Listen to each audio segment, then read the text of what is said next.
Russell Wilson was damn near traded to the Chicago Bears. The Seattle Seahawks were listening to an offer to go to the Chicago Bears. Now, we talked about how Schneider, the general manager of the Seahawks, who's very tight with Pete Carroll, I do believe, met with Pace, who's the general manager of the Chicago Bears, in Fargo, North Dakota, at Trey Lance's pro day.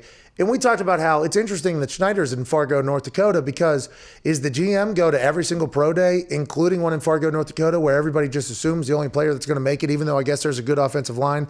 But why would the GM be going just for an offensive line who's potentially going to make it out of North Dakota? Not saying other guys won't make it, but we're talking about the GM taking time out of his scouting days, taking time away from film negotiating to travel to Fargo, North Dakota. Why is he going there? Well, were they going to look at a quarterback? Was the meeting with Pace set up before then, and they said, we'll just meet here or whatever? Is that how it went? Because Washington, Chicago, maybe it's just a geographical good meeting, so we don't have to do this via Zoom. Maybe that's the case. I just think the fact that a conversation was had about Russell Wilson moving on from Seattle and then not being decided upon until yesterday, I guess, that they were not going to trade him to Chicago, which is why the Chicago Bears signed Andy Dalton, which is why Bears fans were fucking heartbroken, because 24 hours before that, when there was real smoke, real conversation happening, Bears fans were under the belief that Russell Wilson was going to be a Chicago Bear. Then Andy Dalton come waltzing in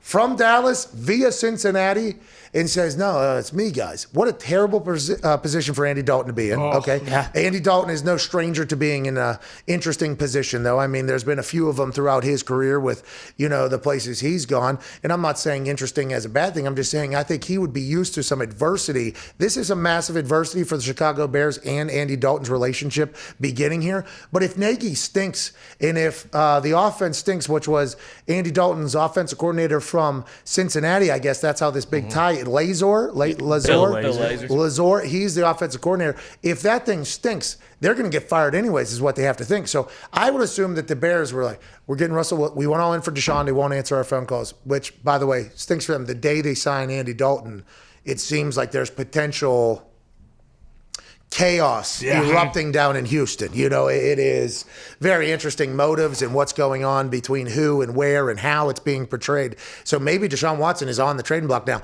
3 ones, a third, and 2 starters. I wonder if the Houston Texans were able to answer phone calls a week ago on Deshaun Watson if he would have got traded. So they don't answer calls. They okay, we are turning our attention directly to Russell Wilson then. They have that conversation with Russell Wilson. That doesn't work. The Bears, right before league day starts, a lot of money, a lot of people potentially going off the board. They're like, we got to sign somebody. They sign Andy Dalton, and now Bears fans are like, we got bamboozled. Zito, Andy Dalton's your quarterback in Chicago, okay? The Bears are staring down a potential another bad season. Who knows if they're just going to be able to flip that thing into a winning operation. What are your thoughts? How do you feel about Andy Dalton? And how should Bears fans, really look at this entire situation?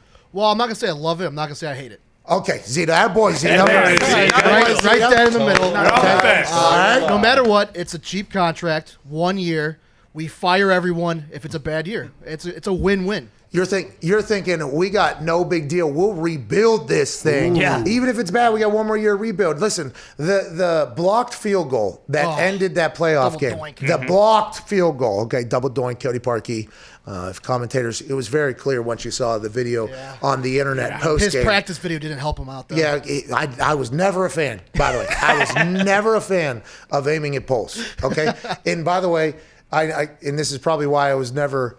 I never reached my full potential in field goal kicking, probably because that was the case. Everybody's a game small, miss small. I'm like, hey, if it goes in the fucking net, it's a goal in soccer, okay? And if it goes through the uprights, it's a fucking field goal. Yep. What do we, like it would kiss in or whatever there and like, oh, got your sweat there. I was like, no, I mean, fucking went in it.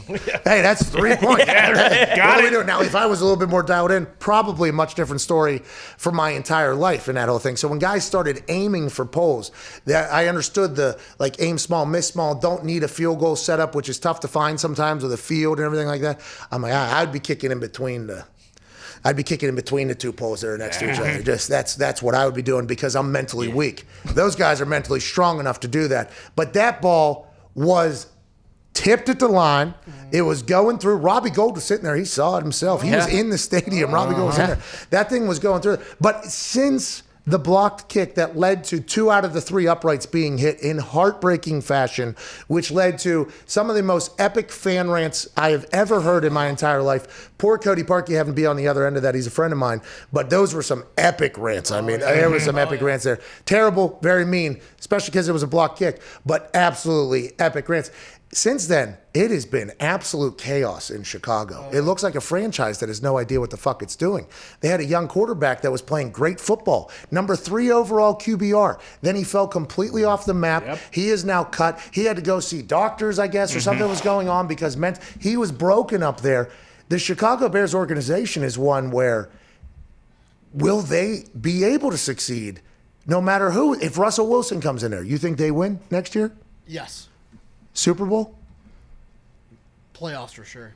See, that's a problem already. Yeah. Bears fan base, most loyal one. Well, yes, we'll win. We'll go to the playoffs. It's like, oh, that's where Bears fans are right now.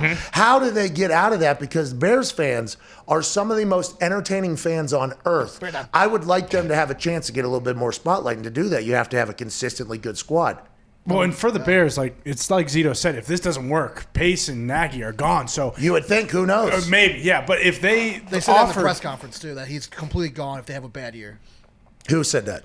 I can't remember if it was who said it, about Dalton or about Pace? No, Pace and Nagy. Virginia? So they were hanging by a thread this year. I mean, why wouldn't you just get it done and start fresh this year? Draft a quarterback, start all anew. Well, because if you're going to get fired, if you think you're going to get fired, it's kind of an all-in type thing you have to do. Exactly. It's almost like what Patriots are doing. Like what the Patriots are doing, you would think they would try to do, and I guess they were. They just didn't have enough ammo to get Russell Wilson. How many picks were they allowed to go into the future, though? That's what I mean. To give away if this was potentially the final year of their. All right, we'll give you, how many? You want 15 of them? Sure. 2030 to 2045. Exactly. You have all of our number ones overall. Go for it, pal. I wonder what all was, because who's the owner? Virginia? Yeah, Virginia, but George McCaskey's in charge of it. Yeah, but I wonder, they have to have all those thoughts too, because I would assume they're running the business and they know that it hasn't been fantastic, and the outside perception of what has gone on in there isn't fantastic, which is not good for your business at all. But winning is great for business. I mean, great for business. And if you're not looking at it as strictly a business, I respect that too, but you got to think to yourself, okay, our team, something's been going on. Then if you don't look at it as a business and you're just a pro football person and you're just in the game because you love it, even though you're making billions of dollars somehow every single year when nobody else is making money, you would think that they know that this is potentially the last year for Pace and Nagy. The fact that 3 number ones were offered up, I wonder how much they were, because they're probably going to the owner saying, we can give them 4 ones, right? We can give them 5 ones if we want, right? Can we do that? How did it end up with 3 ones, I wonder? What do you have, Nick? Think about it. They go, we know it's they're that mindset of all in last year. You go and take a swing like that, you try and get Russell Wilson, you offer up, but you go to the owner and then you miss. You swing and you miss, and you come back with Andy Dalton is your best back. How at that point do you at the owner not go, oh, well, these guys are done already? Well, that's an interesting question, because the fact that it was Russell Wilson, or, by the way, very disrespectful to Andy Dalton, what you just did. Come on. Very, I mean. We watched him play last year. I watched him play his backyard. You remember those nets? Slinging well, he's ripping nets. Ripping nets. Zito showed me that video this morning. He's like, people forget. Remember? People forget. I was like, well, there was football played in between there that was on a field, but he was in a situation that was not great.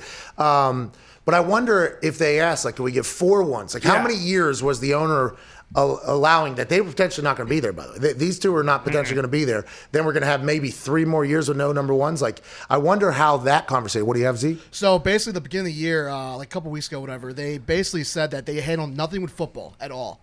So it's all in Pace and Nagy's hands. Everything. I did some digging to see if they said hey, this is their last year, but they just didn't re-up their contract. Both of their contracts are done after this season. Yeah. So a big prove it year, we like to call it. Yeah, but I'm talking for we do like to call it. Well said. Well said. We do like to call it that, don't we? Oh yeah. Yeah, we're big in calling it that. That's interesting though, because how many years were you going to give them?